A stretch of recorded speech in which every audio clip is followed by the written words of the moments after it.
Hey guys, this is Tom Centeno, and I'm going to be talking about production process for an image. So this is a little bit different than some of the other demos I've got. This one is specifically focusing on how to keep your layers managed, your groups grouped, and keep it all editable so that you can make any changes based on critique or lighting or whatever the production process needs. So the steps we're going to go through today, it's a 6-step process. 1 is line, 2 is local colors, 3 is background, 4 is characters, and then 5 is layer effects and detailing. And then after those 5 steps, the last one is getting feedback and critique, which of course can throw you back into that process to redo that. And actually during this demo, I had to do that, got some feedback from Scott, my brother, and he gave me some good notes. So, if you guys have any questions about Photoshop basics or anything that I'm using, like clipping masks and stuff in this video, you can refer to another one that I'll make for you guys. So that'll be more on Photoshop basics and tips and tricks so you guys know all the tools I'm using. This video is going to be sped up, but hopefully I can take you guys through the whole process. Before we get started, I want to talk about reference and how I came up with this quick little idea for this idea of samurai cats. And I was actually going around town and saw this little cat toy, and I had just watched a samurai movie called Zatoichi Challenged, and it's about a blind swordsman, and I really love the compositions in it. They're very, very sparse, very minimalistic, and convey a ton of mood and atmosphere for the characters to play in. And so combining these two references, you'll see here that I've got a couple of images of cats and different screenshots of the movie clip that I found on YouTube, and I'm using these for both pose reference, atmospheric reference, and by the end of it, my image is going to be similar, but at the same time, I'm going to change some of the lighting and punch it up for the animation side of it. So let's go ahead and get started.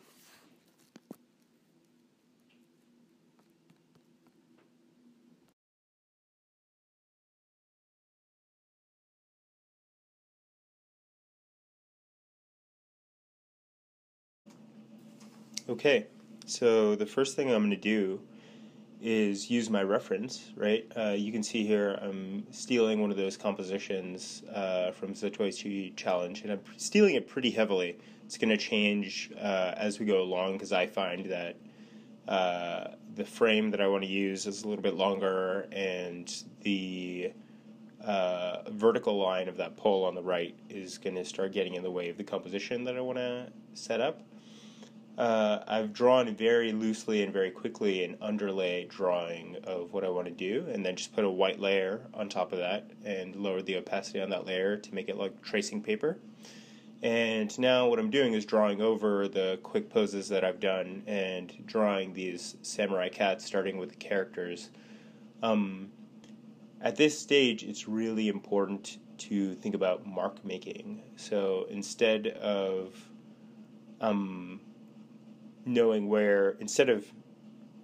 knowing what production process you're going to use, in this case, I'm going to be using these lines just as guidelines to paint underneath. But if the line art is part of your final, obviously you want to keep it as clean as possible and make it really strong. But here, I'm making decisions not so much about the drawing being perfect, but trying to make decisions about the shape of a forehead, the shape of a hand. Am I using triangular shapes or, straights versus curves, and can I simplify my thought process to be as clear as possible with my mark making? What I'm doing here is putting in the background now, and I'm using Shift to make straight lines and drawing the rest freehand on my Cintiq. You could do this same drawing process traditionally with pen and paper and then scan it in, or you could do it digitally like I am. It doesn't really matter as long as the final result is good. You'll see I'm playing with some of these water spouts and where I'm going to put bushes and trees in the background, and all this stuff is still open to change. I'm not locking myself into any scenario, but the most important thing is to make sure those characters are placed well and that their designs are strong. In the case of this cat that I'm working on right now, it's probably not the strongest one, the cat by the tree. So he's actually going to change later. Now what I'm doing is using the pen tool and cleanly masking out each of these sections. The reason I use red and green is because I'll have those separate layers as masks that I'll be able to use and clip to later on. And if I ever need to make a selection of just the characters or just one part of the background, I'll be able to do that because I have these all on a separate layer.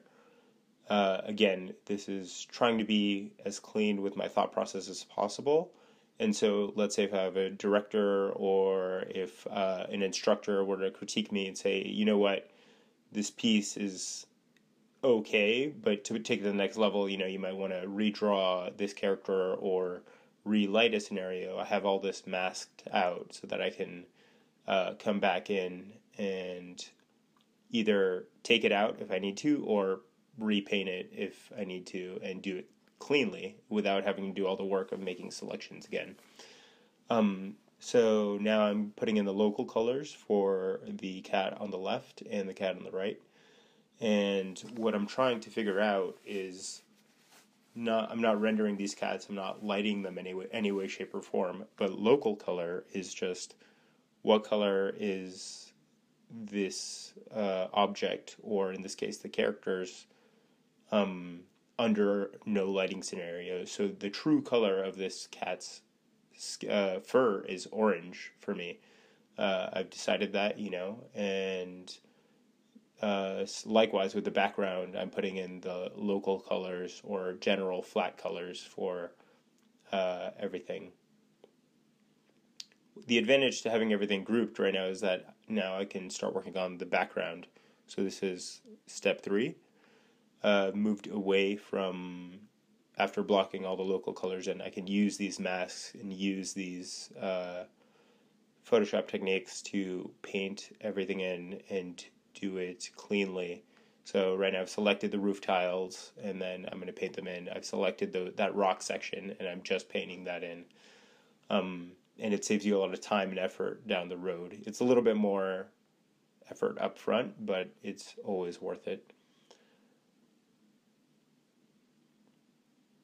You can see I'm using a couple different brushes to get a little bit of that texture on the ground there and for the brush strokes in the back of the trees. And I'd encourage you guys to experiment with brushes, find the ones that work best for you, and make the marks that you want so that you can be decisive. So I only use a few brushes, primarily one's for blocking in, one's for brush strokes, and then the big soft brushes to get this atmosphere that I'm doing right now, especially for the background. And you can see here I'm using another brush just to block these in a little bit harder edged rather than with the soft edge. And what's great about having those characters on a separate layers, you can see I can turn them on and off, and you'll see them come in and out as I go along, so I can be aware of what I'm painting in the background. And it's actually going to come in really handy later because I'm going to need to eliminate one of those cats and then redraw him completely. When I'm painting the background, I'm doing it here flatly. I'm not doing it with a lighting sense and sticking pretty close to my reference, which is a very overcast, very ambiently lit background. And the advantage to doing this is I can add light to it later on. So if I want to make it sunset, or if I want to, make it early dawn, or have light sources of lanterns within the painting, I can do that, and I can use this basically as a base for those lighting scenarios.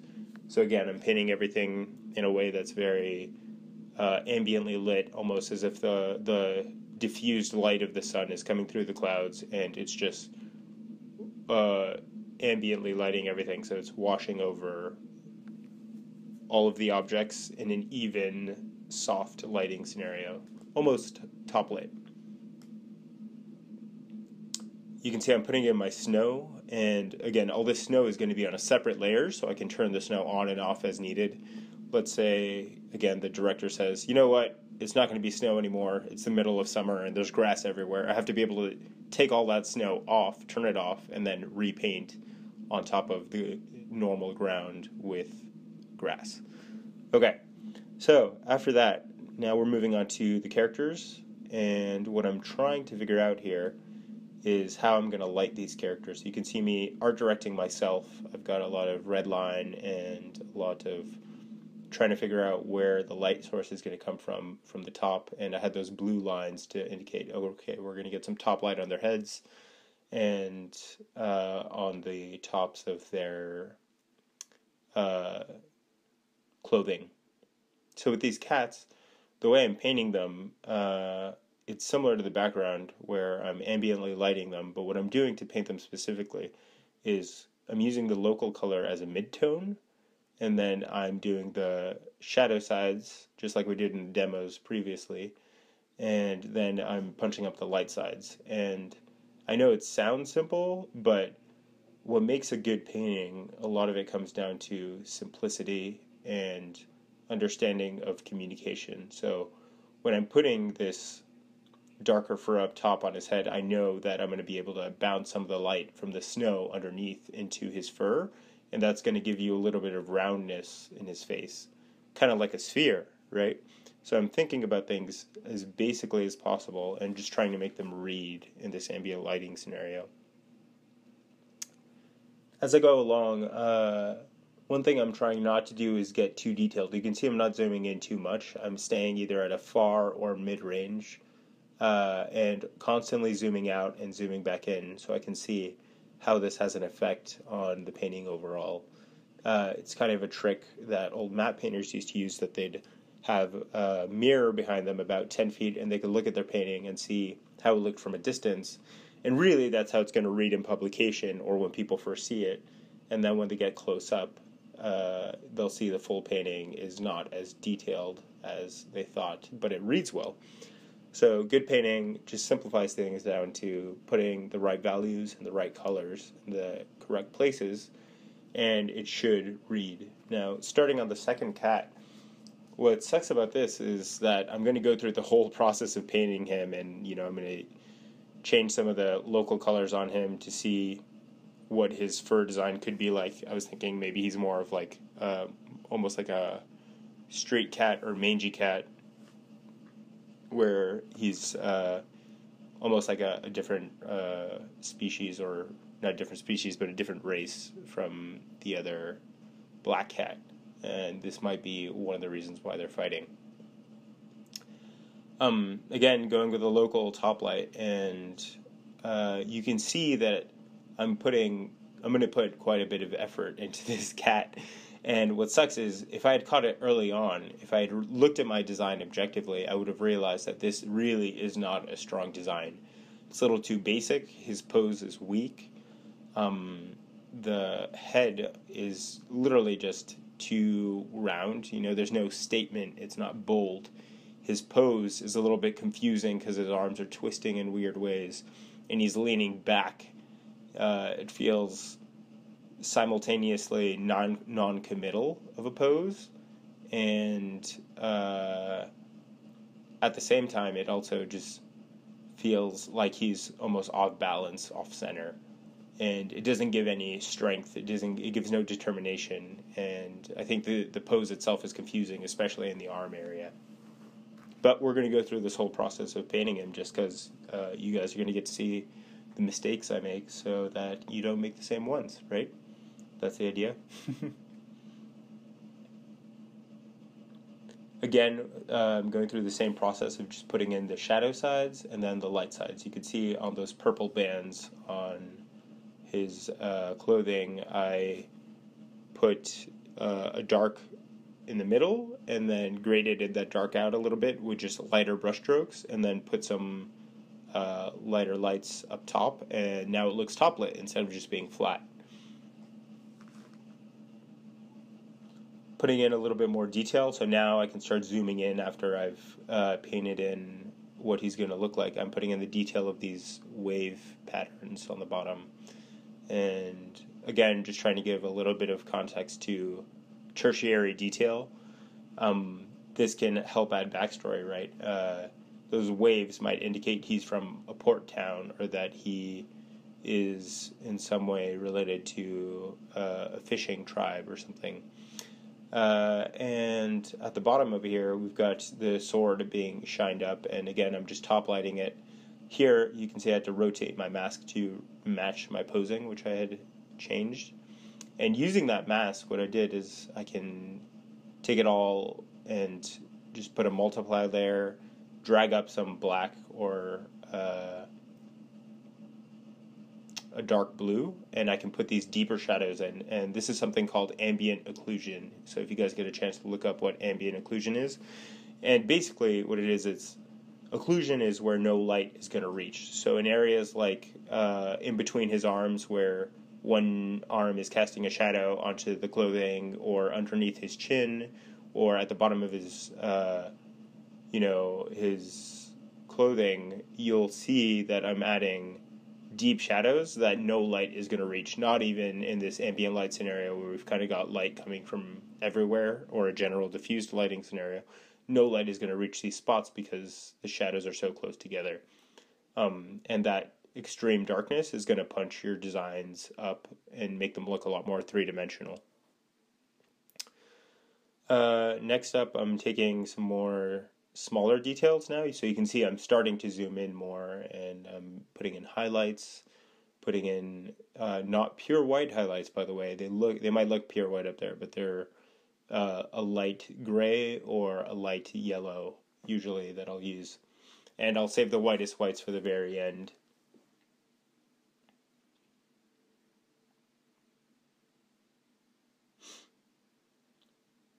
For the eyes, I know that they're going to be, wet surfaces, and I kind of wanted to get that glow in the night.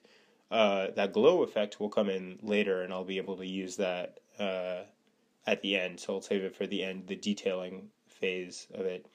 But at this stage, just trying to make the eyes look a little bit round, and just adding that little bit of a highlight on them so they look a little bit glossy.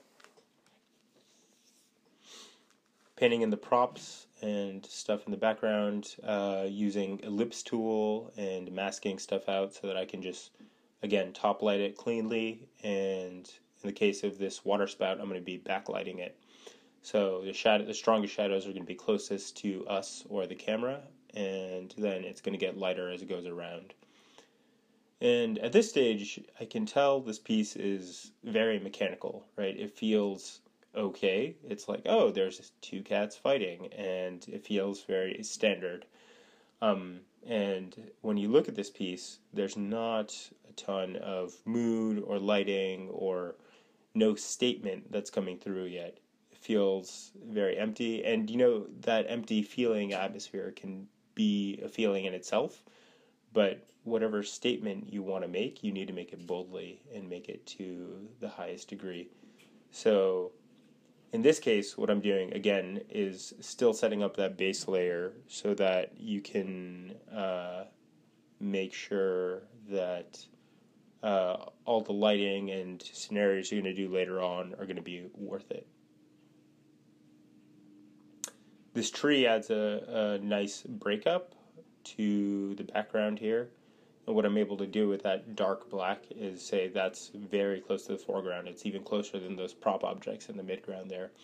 And you'll see me start to paint more details in, and again, foliage, secondary details. This is what's going to give your paintings life and break them out of that standard thinking. So again, imagine if I said I need a storyboard of two guys in a room fighting, or talking to each other even. If two guys are just talking to each other in the room and you just draw the guys and then you just draw a box for the room, it's pretty boring. But these secondary characteristics, whether there's going to be windows or what the light is going to be like, or, is there, a different kind of architectural theme to the room, all that stuff is going to add, visual interest and love to your painting that you're going to be able to show story and mood through that. So just by adding these trees in and that snow casting on them, it starts to look a lot stronger, and it gives us something to look at other than the two main characters, and our eye can travel around the image and bounce that way. I've also added a blue overlay to the background. That slight color change gives it a little bit of variance in the way that we'll look at these two characters and say, oh, this is starting to work a little bit better. And so now in this stage we've hit step 4, which is, or I guess it's step 5 really. It's layer effects and detail. And all these layers will be able to be painted over. So instead of looking so mechanical, I'm using brushstrokes to make it look more painterly, and I'm also using layer effects like overlay, multiply, and using curves layers and lighten layers to get the effects that I want of color and mood, and it's kind of like color correcting in film. At this stage, what I'm doing is I put a bunch of dots down, just circles with a hard brush, and then I motion blurred them to look like falling snow, and then I duplicated them, and I'm resizing them to put them in the background. And this falling snow is going to be a little bit of a pain on its own, just because it's going to look a little bit stiff because I've done it by hand. I think at one point, just to get the exact kind of snow I want, I think I bring in a photo right there, and that snow is what I'm doing to get rid of the black is crunching it with levels and then just putting it on a lighten layer, and then again motion blurring it and painting in new ones myself and using different levels of motion blur, right? So all the snow isn't going to be blowing at the same rate because of the trees and the building that are blocking the wind.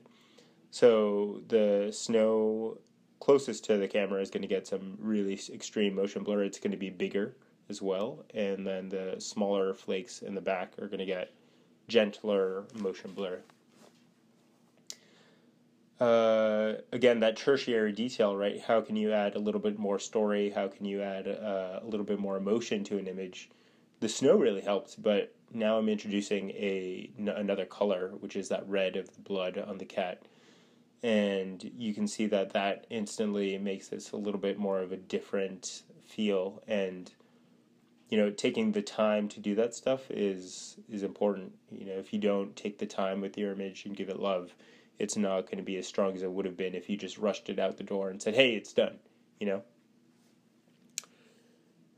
can see me going through a bunch of different colors and experimenting with different overlay layers to see what is this going to look like at the end of the day if I color correct it in this direction.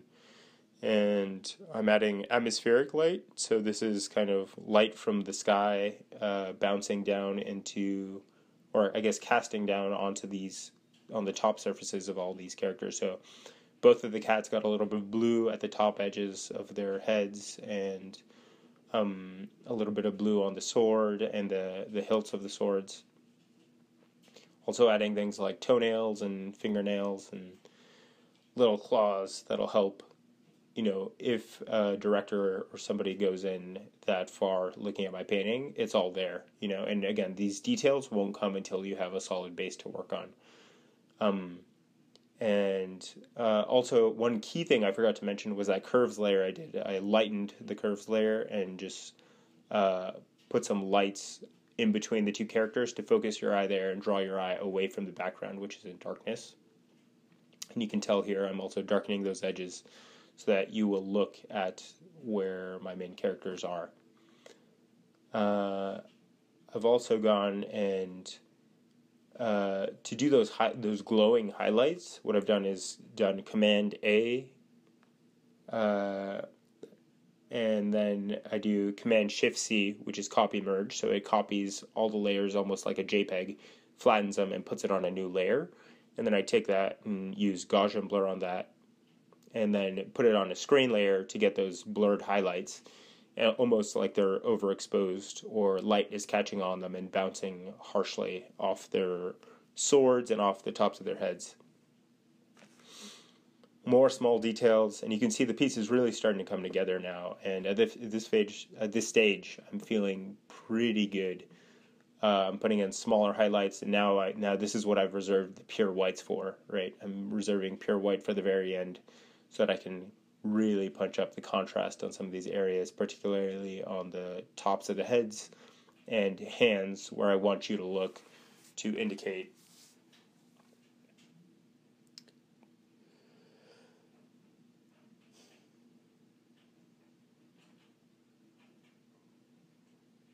Now, at this stage, I had shown Scott this image, and he said, you know what, this image sucks. It's boring, your background's painted lazily, and I got some feedback. This is probably 5-6 hours in, and I'm like, darn it, you know what, that cat, he's really not designed well. And this is what happens all the time under production, where if you do something, you need to go back and redo it. And taking the time to redo it is key. I cannot emphasize that enough. And that's something I've learned a lot recently, is you need to take your time and really assess your information objectively. And if you get a critique from somebody, whether it be myself or Scott, or even from your mom or dad, or, somebody just says, hey, this feels kind of weird. They might not be able to pinpoint the exact problem, but you need to take their feedback into consideration, because there's a problem there, and that indication of a problem is a missed opportunity to make your piece a lot better. So you can see here I've gone and put tracing paper over my image, and I'm redrawing this cat. I'm trying to design him a lot better, almost more of an old master, and I'm trying to get a look of more determination in his face, and with the sword, it's more directly pointed at the black cat, and it's curved upwards towards his face. And now, instead of that downward curve, right, we have a nice upward curve that's going to actually change the composition quite a bit. And in posing him, I'm keeping a similar pose, but I've changed his arms and changed his stance a little bit so that it feels more defensive and almost like he's warding off danger, rather than, a non-committal, like, oh, hey, here's a cat with a sword. And if you look at the old masters, you look at, Michelangelo, or even the illustrators like in the 1920s, like J.C. Leyendecker and others, Mead Schaefer, all those guys, they painted and repainted their images over and over again. And there's this great story of Leyendecker painting the same hand 11 times. Painting the same hand 11 times. And why? Because it was never good enough, right? He painted it once and thought, you know what? This probably could go into the publication, but it's not good enough, right? I don't understand the material enough. So he goes and he repaints it over again twice, and then again and again and again. And he paints the same hand 11 times on different sheets of, illustration board or whatever he was using. And at the end, he executes the final on that 11th painting. So imagine if I painted this cat right here from start to finish. I painted him 11 times. How good would I be, and how good of a result would I have by the end of that, right? And so all this is just a story to say, take the time to repaint your paintings and repaint your characters if they need to. It's not lost time, it always goes faster on the second time. And your understanding of the material is much stronger, so it should, in theory, go A, faster, and B, your painting will be a lot stronger because you will understand the material more. It's that basic. So I'm going to take this opportunity, since we've already talked about these local colors and how I'm painting these with shadows and lights. What I want to take the time to talk about is just how to design a little bit. So why was the first one successful, and why is the second one more successful? The first one right here is very, very non-committal. And when I say that, he's not making a statement. He is very standard. He feels almost like a little bit pudgy. It doesn't give a clear indication of the design. And if I wanted to make him a fat cat, I should probably push him further. If I wanted to make him a lazy cat, that needs to be expressed through his design clearly. And so with this new design that I'm doing, I'm keeping the same patterns. It's the same cat, but what I've done is made him much more aggressive, much sharper, more curvilinear, more determined. The look in his eyes, his eye shape has changed, right? It's no longer that rounded eye of, oh, hey, here's a cat eye, and now it's a designed eye that is much sharper and much more diagonal. It's almost like a speed form. And that whole feeling comes across in all of his design, from the way I'm drawing his mouth to the way I'm drawing his ears. It's much sharper, it's much more delineated, and it's much more purposeful. And so you need to have that goal, that idea in your head of what is this character about? Who is he? And side by side, you can see these characters clearly, which one makes a statement, which one is stronger, simply on the basis of shape, form, line, and gesture. And it's going to help the painting massively to do that. And in Scott's critique, he mentioned that he didn't like the background either. So I'm going to have to not only repaint this character, but repaint the background as well. Not completely, but I'll paint over it.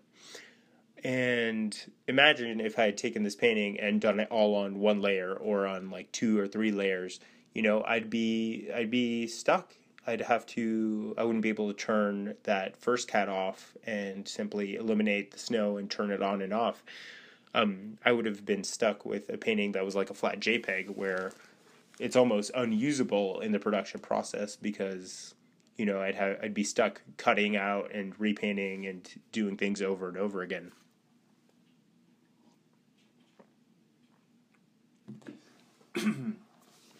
So the production process is really helpful if you keep everything separated and keep them grouped. So I've got my original cat on a group, and he's still alive. He's just turned off on another layer.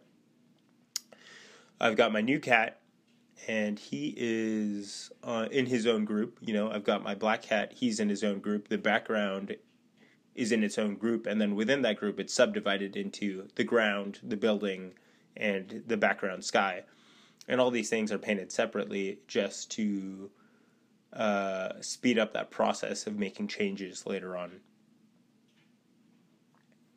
So here I'm at a stage where I really enjoy where that cat has gone. I'm making sure all the highlights and stuff and fragments that are left over from the old version of the cat are eliminated, erasing them out.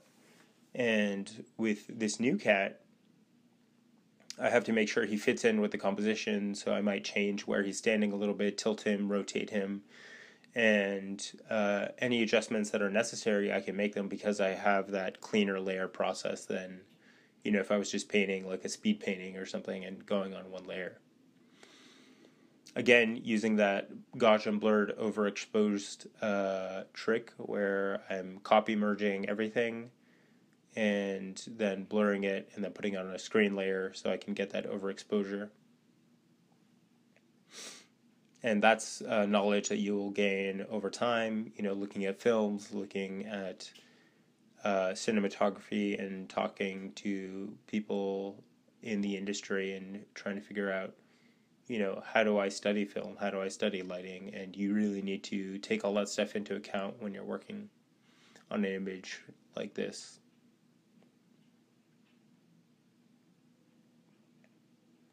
With the snow, what I've done is I've kind of piled it up on the edges, and you can see it's sloping inwards and sloping around and catching on the edges of the building and in between the rocks and stuff. And this is, again, just to give the background a little bit more life. And I've also added this pink sunset coming in, trying to get a secondary color. And one thing I really struggled with was, bouncing. Your eye is going to bounce between this pink in the background and the light in the foreground. And by the end, I think I've solved it just by making the pink a little bit darker. But for now, you'll see me struggling a little bit to add this pink into everything in the painting. And again, all this is on its separate layer. I'm just adding all the pink is within its own group so that I can turn it on and off to double check that it's in the right places. You can see how it starts affecting everything down to the smallest details of the tail and the hands on the cats to the snowbanks against the rocks. And what's good about it is it gives a secondary lighting scenario. So it's no longer ambiently lit. We've got this top lit pink sun coming in and really affecting a lot of the painting.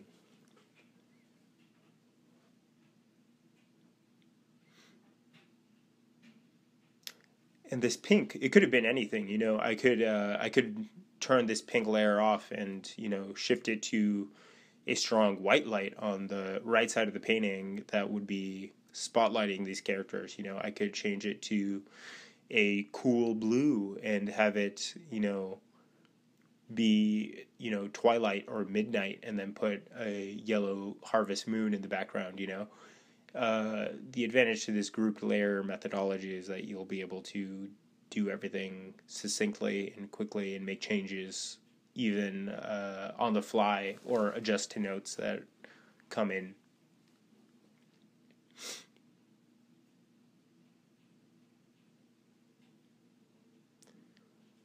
And by working in this almost methodological process, you'll see that I've been able to start my painting, have a clear vision and direction of where I wanted to go, but I still have all the base underneath. I have the key foundation that made this a strong idea to begin with, and all the other stuff is just fluff. I can take that fluff away and reintroduce, you know, a different kind of fluff and, you know, change the colors, change the lighting scenario, all that stuff. But it all starts with a good foundation and with that research of that composition and taking the time to redraw these poses and make sure they're correct versus, you know, not being committal. And at the end of the day, painting comes down to decision making. And the last things I'm doing here are deciding to add this glow effect, deciding to put a little bit of almost what I would call like the visual effects process, right? Where you're doing the last little adjustments to pump the painting up, you know, another 10% in time, but it's going to pump the painting up another 20 to 30% in terms of life and how that painting is going to feel. So I hope this was helpful, and I hope I was able to give you guys some good notes. And at the end of the day, if you guys have any questions, please feel free to reach out. I'm always here. And yeah, thanks.